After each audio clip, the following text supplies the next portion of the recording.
Hello student, welcome to Ujjwal लो classes. आज मैं आपको मानक रूपी संविदाएं यानी कि स्टैंडर्ड फ्रॉम कॉन्ट्रैक्ट के बारे में बताऊंगा। आजकल व्यापारिक कारोबार बढ़ने के कारण जो है मानक रूपी संविदाओं का जो एरिया है वो बढ़ता जा रहा है। बड़े बड़े व्यापारिक प्रतिष्ठान संविदाएं छाप के रखते हैं पहले से ही। रेलवे पहले से ही जो कॉन्ट्रैक्ट दूसरे पक्षकार के साथ करना है या माल लाने को ले जाने को, उसको पहले ही छाप कर रखते हैं।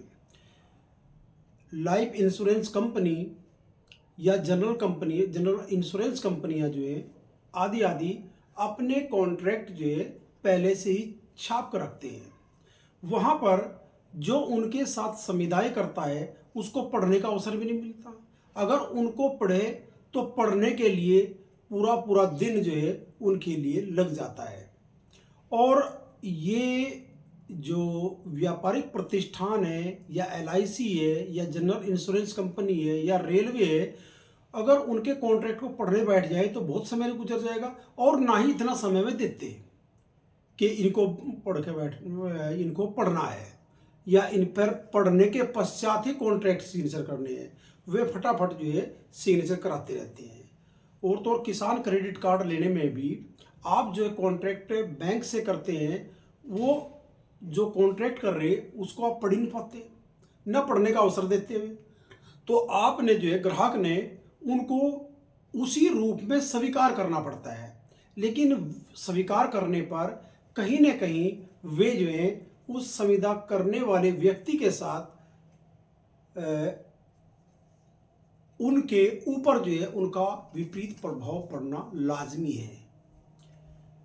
इसीलिए समय समय पर इन कॉन्ट्रैक्ट को पर जो है न्यायालय निर्णय भी अधिकांशतः उन्हीं कंपनियों के पक्ष में देता है, क्योंकि हमारे साइन हुए है, सिग्नेचर हुई है। अगर कल को किसी LIC के साथ हमारा डिस्प्यूट पैदा होता है कि हमने तो इसलिए को एक LIC ली थी, इसलिए एक बीमा कराया था, इसलिए बैंक से ऋण लिया था, इसलिए माल की ढुलाई रेलवे कंपनी से कराई थी, या व्यापारिक प्रतिष्ठान के साथ जो हमने अपने हित पर इस प्रकार से विपरीत प्रभाव पड़ने के लिए हमने कोई कॉन्ट्रैक्ट नहीं किया था, लेकिन हम जब उनको पढ़ ही नहीं पाते तो उनका लाजमी रूप से उनका प्रभाव हमारे ऊपर पड़ना लाजमी है। इसीलिए न्यायालय भी हमारे पक्ष में ना निर्णय दे के उन्हीं के पक्ष में निर्णय देते हैं, क्योंकि हम उन कॉन्ट्रैक्ट से बंधे होते हैं। तो ये मानक रूपी सुविधाएं होती है। समय समय पर शुरुआत जब से हुई, समय समय पर इसमें जो है निर्देश, जैसा हमने टिकट लिया रेलवे का या रेलवे क्लॉक रूम में हमने सामान रखा या ढुलाई का माल ले जाना वगैरह, उसमें उनके निर्देश छपे हुए हैं तभी हम बाध्य होते हैं। अगर निर्देश छपे हुए नहीं हैं, भले ही वे जो है छोटे शब्दों में छपे हुए हों या फ्रंट पेज पे लिखा हो कि पीछे देखिए, शर्तें पीछे देखिए, ये निर्देश छपे और हम उसमें उपेक्षा करते हैं, तो हम जो है उस संविदा से दायित्वहीन होते हैं। तो ऐसे बहुत से केस आए, लेकिन उनका ज़्यादा इतना महत्व नहीं है। एक केस है लिली वाइट वर्सेस मुन्नुस्वामी। मद्रास उच्च न्यायालय ने इसको जो है डिसाइड किया था। AIR 1966 इसका सन है। इस केस में एक धुलाई गृह ने, जो कपड़े धुलाई का कार्य करता है, वहाँ पर जो है एक रसीद छाप रखी थी। ग्राहक उसके यहाँ कपड़े धुलवाने के लिए आते थे, वह रसीद जो है उनसे दे देता था। उसमें यह शर्त थी कि अगर कोई व्यक्ति कपड़े धुलवाने के लिए आएगा और कपड़े किसी कारण से गुम हो जाते हैं, खो जाते हैं, तो वहाँ पर धुलाई करता केवल 15% ही उस कपड़े की जो एक्चुअल कीमत है उसको वापस कर सकता है, उससे ज़्यादा नहीं कर सकता। वादनी ने अपने कपड़े जो है धुलवाने, साड़ी वगैरह धुलवाने के लिए वहाँ धोबी से दिए और उसने रसीद दे दी। और महिला के जो कपड़े थे, साड़ी वगैरह, वो बहुत महंगे थे। वहाँ पर जो है धुलाई करने वाले धोबी के यहाँ वे गुम हो गए और उन्होंने 15% जो है उसको दे दिए। वादनी ने धोबी के विरुद्ध जो है मुकदमा किया और ये कहा कि ये तो जो है 15% देकर उन संपत्ति का यानी कि मेरे कपड़ों का मालिक बन गया। इसने कहा कि खो गए, हुए नहीं हुए मुझको क्या मालूम है, मुझको तो इस बात का मालूम नहीं, और ये तो मेरे 15% दे कपड़ों का मालिक बन गया, मेरे कपड़े बहुत बहुमूल्य थे। तो यहाँ न्यायालय ने कहा कि यह जो है बेईमानी को प्रोत्साहन देने वाली रसीद थी और इससे जो है धोबी जो है मालदार बन सकता था, धोबी तो मालिक बन रहा था कपड़ों का 15% दे के। तो यह लोक नीति के विरुद्ध है। तो मानक रूपी संविदाओं में कहीं ना कहीं जो उन रेलवे के साथ या बीमा कंपनी के साथ या व्यापारिक संगठन के साथ या अन्य किसी के साथ जो मानव रूपी सुविधाएं करता है तो वे जो है पढ़ने का अवसर नहीं मिलता और उनमें जो है नुकसान होने का खतरा रहता है और न्यायालय भी अधिकांशतः उन्हीं के पक्ष में निर्णय देते हैं। तो मानव रूपी सुविधाएं ये सी सुविधा होती है। अब हम देखते हैं प्रतिग्रहण, एक्सेप्टेंस। एक्सेप्टेंस को परिभाषित किया गया है इंडियन कॉन्ट्रैक्ट एक्ट की धारा 2B के अंतर्गत। इसमें कहा गया है कि जबकि वह व्यक्ति जिससे प्रस्तावना की जाती है उसके प्रति अपनी अनुमति संज्ञापित करता है तो वह प्रस्तावना प्रतिगृहित हुई कही जाती है। यानी कि प्रस्तावना प्रतिगृहित हो जाने पर वचन का निर्माण हो जाता है।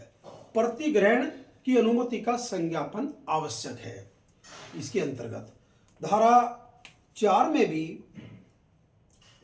प्रतिग्रहण, प्रस्तावना का प्रतिग्रहण के बारे में बताया गया है। देखिए, ए ने बी को अपनी कार बेचने का सौदा किया। एक प्रपोजल ए ने बी को भेज दिया।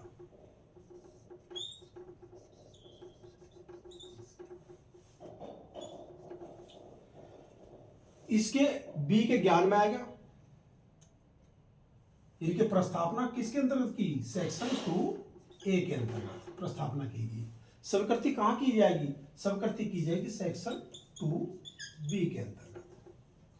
अब जो प्रस्तावना इससे की गई है बी से, यह उसका प्रतिग्रहण करता है और प्रतिग्रहण की जो प्रति एक्सेप्टेंस इसने किया उसकी अनुमति संज्ञापित किसको करेगा? ए को करेगा। तभी तो क्या नाम एक वचन बढ़ेगा। तो यहां बी ने उसको एक्सेप्ट कर लिया, स्वीकार कर लिया कि मैं कार जो है 1 लाख रुपए में खरीदने के लिए तैयार हूं। तो तैयार होने पर यह अपनी संसूचना कम्युनिकेशन इसको ए को भेजेगा, तभी तो ये बाध्य होगा। तो यहां पर ए द्वारा सूचना भेजेगी इसको बी को। इसके ज्ञान में ये चीज आ गई, इसने प्रतिग्रहण कर लिया और प्रतिग्रहण के पश्चात जो इसने इसको भेज दिया। तो ए जो है अब इसका प्रतिश्रहण नहीं कर सकता और जैसे बी के एक्सेप्टेंस का ज्ञान इस व्यक्ति को जाता है, यानी कि ए को ज्ञान हो जाएगा, तो यहां पर वचन का निर्माण हो जाता है। जैसे कि नीलामी में नीलामीकर्ता अगर किसी सामान को बेचता है और वहां पर बोली लगती है, बिड लगी, और बिड लगने के पश्चात जो है नीलामीकर्ता 1, 2 और 3 इस प्रकार से हथौड़े की दाव और मारता है। तब जो है जैसे तीसरा हथौड़ा लग जाता है तो यहां पर प्रस्तावक ने यानी कि सबसे ऊंची बिड लगाने वाले की प्रस्तावना जो है स्वीकृत हो जाती है और वह जो है संज्ञापित करता है। इस तरह से अंतिम बोली जैसी है, अंतिम बोली पे प्रस्तावना स्वीकृत हो जाती है, यानी कि उसका प्रतिग्रहण होगा। अब यहाँ पर भगवान दास वर्षी गिरधारी लाल के मामले में जो AIR 1966 में सुप्रीम कोर्ट ने डिसाइड किया था, उसमें कहा गया केवल मस्तिष्क की दशा में कोई करार उत्पन्न नहीं होता। प्रस्तावना को स्वीकार करने का इरादा या आशय ही केवल संविदा नहीं हो जाता। इस आशय का कोई न कोई बाह्य साक्ष्य मिलना चाहिए, यानी कि वह बोलकर, लिखकर, शब्दों द्वारा या किसी अन्य तरीके से प्रतिग्रहण करे। ये नहीं कि मस्तिष्क में मैंने सोच लिया कि मैं 1 लाख रुपए में कार खरीदने का तैयार हूं, केवल मस्तिष्क में सोच लिया, लेकिन उसका जो है कोई बाह्य लक्षण प्रदर्शित नहीं किया, ना तो लिखकर, ना बोलकर, ना शब्दों द्वारा, ना किसी अन्य माध्यम से पेश नहीं किया गया, तो प्रतिग्रहण इतने से ही कंप्लीट नहीं होता। प्रतिग्रहण के मामले में एक मामला है आचरण द्वारा क्या प्रतिग्रहण हो सकता है। तो एक इंग्लिश वाद है जिसको कि हाउस ऑफ लॉर्ड्स ने डिसाइड किया था, ये है ब्रोगडन वर्सेस मेट्रोपॉलिटन रेलवे कंपनी में है। इसमें कहा गया था कि आचरण द्वारा भी प्रतिग्रहण हो सकता है। आचरण द्वारा भारतीय विधि में एक विधिक प्रमाण मिलता है धारा 8 के अंतर्गत। धारा 8 के अंतर्गत यह बताया गया है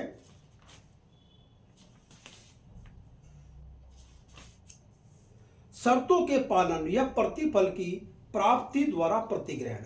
अगर हम जो है प्रस्थापक की शर्तों का पालन कर लेते हैं और पालन के बाद जो है प्रतिफल की प्राप्ति कर ली, तो वह भी प्रतिग्रहण माना जाता है। इसमें कहा गया किसी प्रस्थापना की शर्तों का पालन या व्यतिकारी वचन के लिए जो प्रतिफल किसी प्रस्थापना के साथ पेश किया गया हो, उसका प्रतिग्रहण उस प्रस्थापना का प्रतिग्रहण माना जाता है।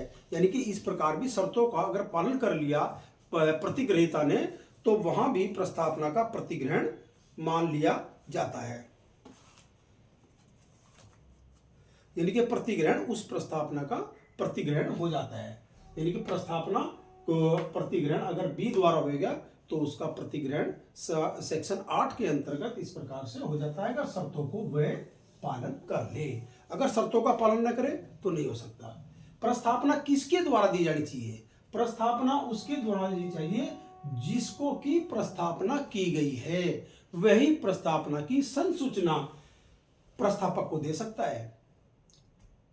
या बी ने अगर किसी अन्य व्यक्ति को ऑथराइज कर दिया कि मेरी ओर से प्रतिग्रहण ये व्यक्ति करेगा, तब हो सकता है, अन्यथा नहीं हो सकता। इंग्लिश विधि में एक वाद है पावेल वर्सेस ली। पावेल वर्सेस ली का केस है जिसमें कि तथ्य यह थे कि प्राचार्य का पद जो रिक्त था और जो महाविद्यालय था उसमें जो है सबके यानी कि वैकेंसी निकली और वैकेंसी के अंतर्गत जो है सबने लोगों ने फार्म भरे कि मेरा प्राचार्य पे नियुक्ति हो जाए, मेरी प्राचार्य नियुक्ति हो जाए। तो वहाँ जो है जो प्रबंधक कमेटी थी महाविद्यालय की, उसने जो है इस प्रकार से चुनाव करना था और उसकी सूचना जो है वादी को देनी थी कि आपका इलेक्शन हो गया है। तो यहाँ पर जो प्रबंधक थे 5 व्यक्ति थे, उनमें से एक व्यक्ति ने यानी कि पांचों व्यक्ति ने यह तय किया कि वादी का सिलेक्शन इस प्राचार्य के पद पर कर दिया गया है, लेकिन ऑथराइज किसी ने किसी को नहीं किया। एक व्यक्ति कमेटी के एक सदस्य ने जो अनऑथराइज व्यक्ति था, वादी को यह बता दिया कि आपका सिलेक्शन जो है प्राचार्य पद पर हो गया है, प्रधानाचार्य पद पर हो गया है। और फिर बाद में कमेटी ने, जो प्रबंधक कमेटी थी, उसने जो है वादी का जो चुनाव था उसको निरस्त कर दिया। वादी ने यहाँ पर सूट फाइल किया कि मेरा चुनाव कर लिया गया था और फिर बाद में मेरा चुनाव न करके किसी अन्य व्यक्ति का चुनाव प्रधानाचार्य पद पर कर लिया गया है। तो वहां पर विवाद हुआ। विवाद में न्यायालय ने कहा कि नहीं, आपको तो इस बात की संसूचना दी गई थी, प्रतिग्रहण की सूचना दी नहीं गई थी। जब प्रतिग्रहण की सूचना कमेटी द्वारा नहीं दी गई और एक अनऑथराइज व्यक्ति द्वारा दी गई, तो ऐसी प्रस्थापना जो है यहाँ पर का प्रतिग्रहण नहीं हुआ था। और इसकी सूचना जो प्रतिग्रहण की सूचना हमेशा उसी व्यक्ति द्वारा या उसके द्वारा अधिकृत व्यक्ति द्वारा दी जानी चाहिए। और यहाँ पर यह व्यक्ति जिसने आपको सूचना दी, ये तो कमेटी द्वारा अधिकृत था, ना कमेटी ने सूचना दी, इसीलिए किसी प्रकार की संविदा का निर्माण नहीं हुआ, तो ऑथराइज संसूचना नहीं थी।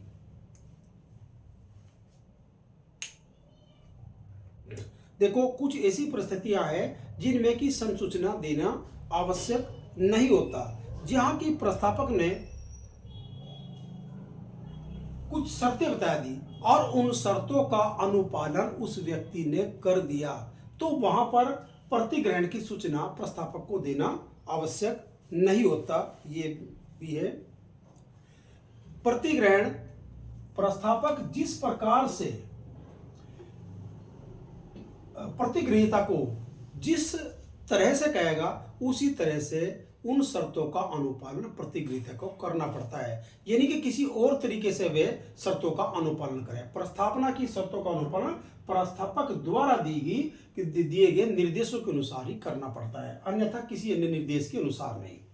जैसे कि सेक्शन यहाँ पर 9 इस बात को कहता है, 7 इस बात को कहता है कि प्रतिग्रहण आत्यांतिक होना चाहिए और उन्हीं शर्तों के अनुसार होना चाहिए जैसे कि प्रस्तावक उनको प्रतिग्रहण करने की दूसरे व्यक्ति को सूचना दी गई है, प्रतिग्रहीता को सूचना दी गई है, उसी प्रकार से करना चाहिए।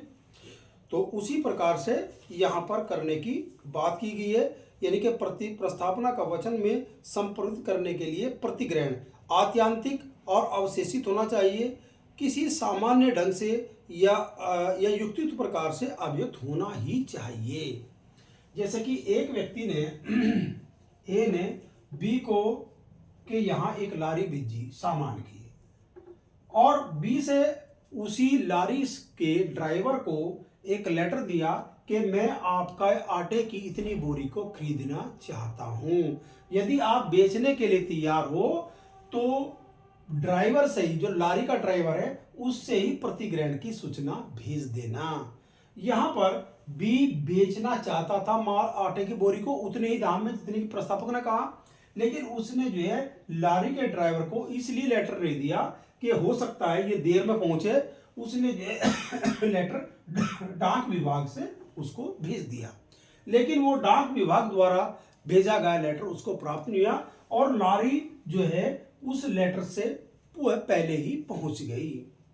तो यहाँ पर ये ए जो है उस प्रतिग्रहण को स्वीकार करने के लिए बाध्य नहीं है, क्योंकि ए द्वारा जो प्रस्तावना के साथ जो शर्त लगाई गई थी उस शर्त को बी ने पूरा नहीं किया। अगर हो सकता है कि लेटर जो है बी द्वारा जो भेजा गया वो लारी से पहले आ जाए, फिर क्या कारण होगा भाई? फिर जो है लॉर्ड एटकिन ने कहा कि फिर जो है ए उस शर्त से यानी कि प्रतिग्रहण से बाध्य होता है, क्योंकि उसने संसूचना उस प्रस्तावना की कर दी।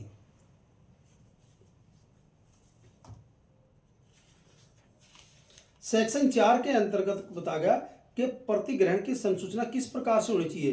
प्रस्तावक के विरुद्ध तब संपूर्ण हो जाती है जब वह उसके प्रति इस प्रकार पाषाण के अनुक्रम में कर दी जाती है कि वह प्रतिग्रहीता के शक्ति के बाहर हो जाए। प्रतिग्रहीता के विरुद्ध तब संपूर्ण हो जाती है जब वह प्रस्तावक के ज्ञान में आती है। तो इस पर जो है एक दृष्टांत है 20 का। कै की प्रस्तावना का ख डाक से भेजे गए पत्र द्वारा प्रतिग्रहण करता है। प्रतिग्रहण की संसूचना कै के विरुद्ध तब संपूर्ण हो जाती है जब वह पत्र डाक में डाल दिया जाता है। ख के विरुद्ध तब संपूर्ण हो जाती है जब कै को पत्र प्राप्त होता है। देखो इसी में ए ने एक प्रपोजल भेजा कि मैं कार जो है 1 लाख रुपए में आपकी खरीदना चाहता हूं, और बी ने उसको स्वीकार किया और पत्र पेटिका में पत्र डाल दिया। जब जैसे ही पत्र डाल दिया तो ए जो है इसके प्रतिग्रहण से बाध्य है। बी कब बाध्य होगा? बी तब बाध्य होगा जब पत्र जो है ए के पास पहुंचता है, तब बाध्य होता है। ऐसा भी हो सकता है कि ये रिवोकेशन करना चाहिए अपना, तो रिवोकेशन कब कर सके? इसके पास पत्र पहुंचने से पहले रिवोकेशन का लेटर पहुंच सकता है, भेज सकता है। अगर ए ही अपने प्रपोजल को रिवोक करना चाहिए तो कब कर सकता है? बी द्वारा प्रतिग्रहण का पत्र पेटिका में डाले जाने से पूर्व उसके पश्चात नहीं, यानी कि पूर्व जो है वो कर सकता है। ऐसा भी एक क्वेश्चन आया था कि ए ने प्रस्तावना की बी से और बी ने प्रतिग्रहण का पत्र जो है पत्र पेटिका में डाल दिया, लेकिन वह पत्र जो है ए को कभी नहीं मिला। क्या एक विधिमान्य संविदा का निर्माण हो गया? इसका उत्तर है हाँ, हो जाता है। जैसे ही प्रतिग्रहण का पत्र यहां डाल दिया तो ये जो है ए बाध्य हो जाता है, भले ही इसने पत्र ना मिला हो, क्योंकि सेक्शन 16 इंडियन एविडेंस एक्ट में भी बताया गया अगर कारोबार के अनुक्रम में कार्य किया जा चुका है तो जो है अगर वह रिटर्न ऑफिस से, डाक ऑफिस से रिटर्न ना हो जाए तब जो है वह बाध्य होता है। ठीक है जी। तो प्रस्तावना के बारे में जो सामान्य चीज थी वो मैंने आपसे इस वीडियो में बताई। अगली वीडियो में जो प्रतिफल के बारे में बताऊंगा। धन्यवाद।